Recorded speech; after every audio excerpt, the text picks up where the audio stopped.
സ്വാഗതം. Very good morning. Have A nice day. ഇന്നത്തെ divine മെസ്സേജിൽ ഒരു 3 കാർഡ് സ്പ്രെഡാണ് എടുക്കണേ.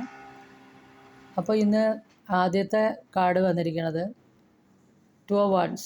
2 of Wands പറഞ്ഞു കഴിഞ്ഞാൽ ഫ്യൂച്ചറിലേക്ക് വേണ്ടിയിട്ട് ഒരു യൂത്ത് പ്ലാനിങ് നടത്താണ്. ഫ്യൂച്ചറിലേക്ക് തൻ്റെ ഒരു പ്ലാനിങ്, ഒരു ആവശ്യത്തിലേക്കുള്ള ഒരു പ്ലാനിങ് നടത്തിക്കൊണ്ടിരിക്കുന്നു.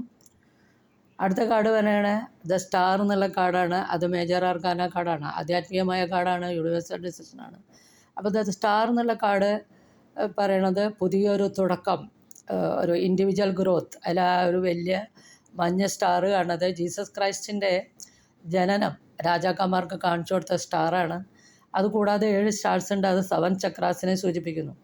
അപ്പോൾ ദ സ്റ്റാർ എന്നുള്ള കാർഡ് പേഴ്സണൽ ഗ്രോത്ത്, സ്പിരിച്വാലിറ്റി, പുതിയൊരു തുടക്കം, റിന്യൂവൽ, മാനസാന്തരം, രോഗശമനം, ഇതിനെയൊക്കെ സൂചിപ്പിക്കുന്നതാണ് ദ സ്റ്റാർ എന്നുള്ള കാർഡ്.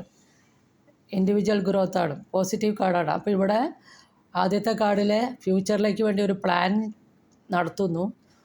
രണ്ടാമത്തെ കാർഡിലെ അത് തുടങ്ങാൻ തീരുമാനിക്കുന്നു, പുതിയ തുടക്കമാണ് കാണിക്കുന്നത്. മൂന്നാമത്തെ കാർഡ് എന്താണ്? Page of pentacles. എന്ത് കാര്യമാണ് തുടങ്ങാൻ പോണേ? ധനസമ്പാദനത്തിലുള്ള ഒരു സംരംഭം തുടങ്ങാൻ പോകണം. ഇവിടെ ഈ കാർഡിൽ ഒരു കൃഷിക്കാരൻ ഒരു നാണയം പിടിച്ച് നിൽക്കുന്നതാണ് കാണുന്നത്. അപ്പോൾ ഇതിനു മുമ്പ് ഈ ഒരു വ്യക്തി അനുഭവസ്ഥനാണ്.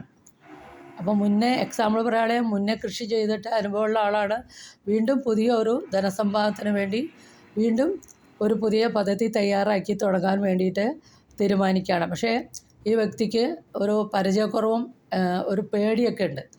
അപ്പോൾ ഈ കാർഡ് പറയണത്, പേജ് ഓഫ് പെൻഡക്കിൾസ് എന്നുള്ള കാർഡ് പറയണത്, റിസ്ക് എടുത്തിട്ട് കഠിനാധ്വാനം ചെയ്ത് ഡെഡിക്കേഷനോട് കൂടിയിട്ട് തീർച്ചയായിട്ടും മുന്നോട്ട് പോവുക. അപ്പോൾ നിങ്ങൾക്ക് തീർച്ചയായിട്ടും സക്സസ് ഉണ്ടാവും എന്നുള്ളതാണ്. അപ്പോൾ ഇത് മൂന്നും കൂടി കൂട്ടി വായിക്കുകയാണെങ്കിൽ ഒരു പണസമ്പാദനത്തിനുള്ള ഒരു പ്ലാനിങ്, ഫ്യൂച്ചറിലേക്ക് വേണ്ടിയിട്ടുള്ള ഒരു പ്ലാനിങ് നടത്തുന്നു. രണ്ടാമത്തെ കാർഡിൽ അത് തുടങ്ങുന്നു. അത് നല്ല പോസിറ്റീവായിട്ടുള്ള കാർഡാണ്, പേഴ്സണൽ ഗ്രോത്തിൻ്റെ കാർഡാണ്. അത് കഴിഞ്ഞിട്ട് പിന്നെ ആ ഒരു പുതിയ സംരംഭത്തിലേക്ക് ഇറങ്ങാനുള്ള ഭയം കൊണ്ട്, പരിചയക്കുറവ് കൊണ്ടും മടിച്ച് നിൽക്കുകയാണ്. പക്ഷേ ഈ കാർഡ് പറയണ തീർച്ചയായിട്ടും ഹാർഡ് വർക്ക് ചെയ്ത് ഡെഡിക്കേഷൻ കൊണ്ട് റിസ്ക് എടുത്തിട്ട് മുന്നോട്ട് പോവുകയാണെങ്കിൽ തീർച്ചയായിട്ടും സക്സസ് ഉണ്ടാവും എന്നുള്ളതാണ് ടാരോയുടെ ഗൈഡൻസ്. ഇതൊരു ജനറൽ റീഡിംഗ് ആണ്.